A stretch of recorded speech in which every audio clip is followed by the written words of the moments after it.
Mel Brooks looked at the entire science fiction genre in 1987 and decided it needed to be destroyed, lovingly and completely. Spaceballs was the result. What happened to the people who helped him do it is a story worth telling.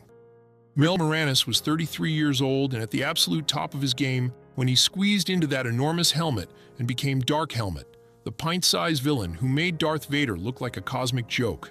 What came next, though, had nothing to do with movies.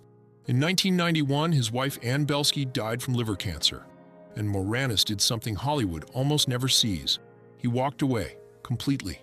No press releases, no farewell tour, just a father who decided his 2 children needed him more than any camera did. He never remarried. He is 73 now, and the fact that he made that choice and stuck to it says more about him than any role ever could. There is something almost too perfect about Bill Pullman playing Lone Star, the broke, charming space cowboy who somehow muddled his way to saving the day. Pullman has that energy in real life, too, someone you root for without quite knowing why.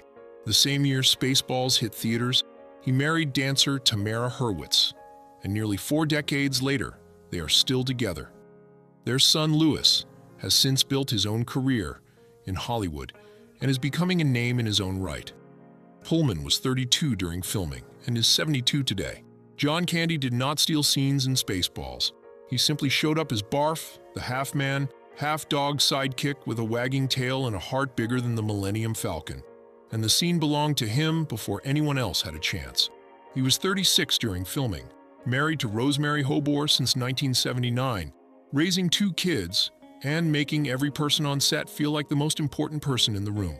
Then on March 4th, 1994, while working on location in Mexico, he died from a heart attack. He was 43. 7 years after Spaceballs, gone. 99 years old. That is how old Mel Brooks is today. And if you need a second with that number, take it. He wrote the script, he directed the film, he played both President Scroob and the mystical yogurt. He was 60 when cameras rolled, somehow doing the work of 3 people and making it look effortless. But the detail that stays with you is not the career. It is Anne Bancroft. They were together from 1964 until her death from uterine cancer in 2005, more than 4 decades as partners in every sense of the word. He has never remarried. He is 99 years old, and he has never remarried. While Joan Rivers was in the recording booth, voicing Dot Matrix, the fussy golden robot assigned to protect Princess Vespa from any romantic entanglement, her own life was collapsing in ways nobody on set could have known. She had quietly signed with Fox for a late-night show, and when Johnny Carson discovered the news, he cut her off from The Tonight Show permanently. Her husband, Edgar Rosenberg, who had managed her career through everything, could not survive the fallout. He died by suicide in 1987.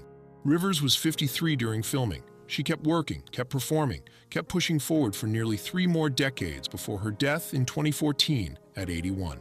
John Hurt walked into Spaceballs, recreated the most terrifying scene in science fiction history, looked directly at the camera with an expression of total calm, and walked back out. That cameo, all of 60 seconds, is one of the funniest moments in the film. He was 46 at the time.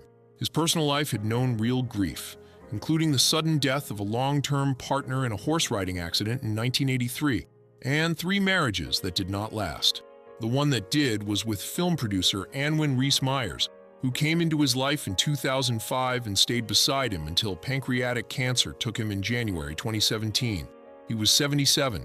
If you were alive in the 80s, Michael Winslow's face alone probably just started playing Police Academy clips in your head. The man of 10,000 sound effects was 28 when he played the radar technician in Spaceballs, and he is 67 today. He has never stopped performing his live act, traveling stages around the world with a skill that genuinely has no comparison. His personal life carried real loss, though. In 1993, his first wife, Belinda Church, died from an overdose, a grief that changed everything. He married twice more after that, though neither marriage lasted. The performances kept going, regardless. King Roland had priorities, and chief among them was not the safety of his planet or the outcome of the war. It was his daughter's hair.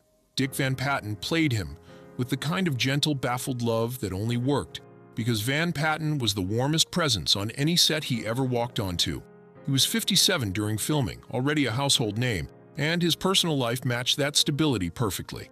He and dancer Patricia Poole married in 1954 and stayed together for 61 years, raising 3 sons who all ended up in show business. He passed away on June 23, 2015, at 86. Jim J. Bullock played Prince Valium so convincingly drowsy that it is easy to forget the actor delivering those scenes was carrying something enormous that nobody around him knew. He was 31 during filming.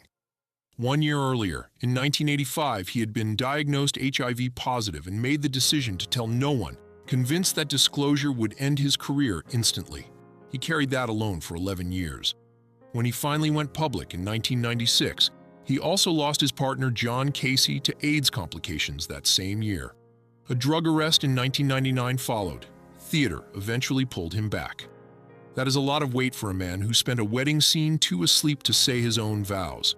George Weiner spent every moment on screen as Colonel Sandurs doing one very specific thing, treating every ridiculous order Dark Helmet issued with total, unblinking military seriousness. That commitment to the bit is exactly why it worked. He was 41 during filming and is 80 today. His first marriage lasted only about a year in the early 70s, but his second, to Kathleen Jacobs beginning in 1973, has now run past the 50-year mark. Weiner is the kind of actor who has appeared in nearly everything across 5 decades, almost always in a role that made the whole scene function better, and almost never in a way that called attention to itself. Nobody watching Spaceballs could see Lorene Yarnell Jansen. She was entirely inside the towering dot matrix suit. Every movement hers, every physical joke hers, her face completely hidden. She was 42 during filming and had already spent years as one half of Shields and Yarnell, the legendary mime duo she formed with Robert Shields, a partnership that lasted from 1972 to 1986. In 1996, she married Bjørn Jansen and moved to Norway, building a genuinely new chapter of her life far from Hollywood.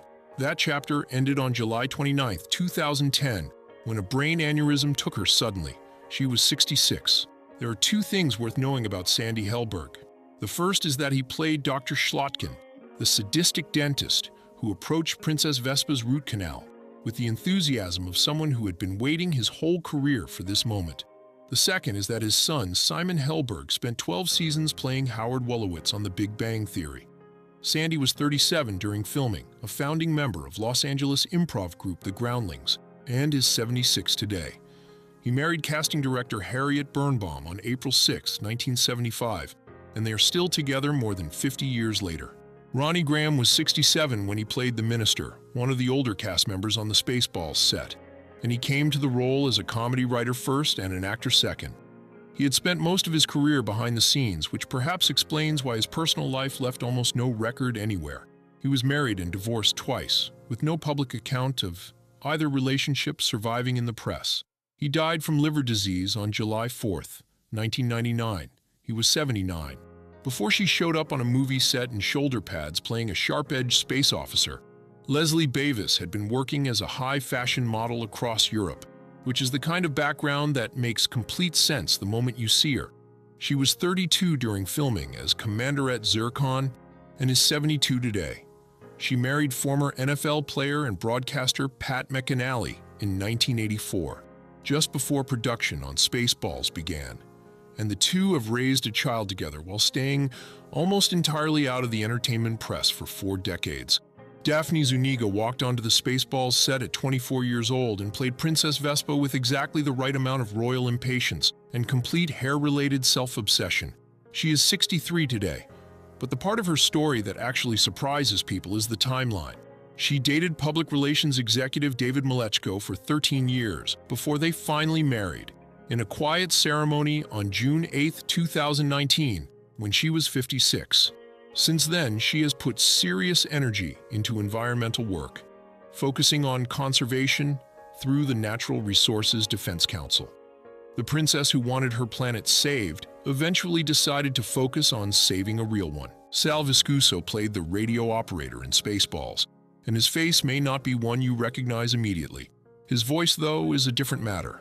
For years, he was the uncredited voice of the PA announcements on MASH. one of the most watched television series in American history. That voice heard by millions. That face almost unknown. He was 38 during filming and is 77 today.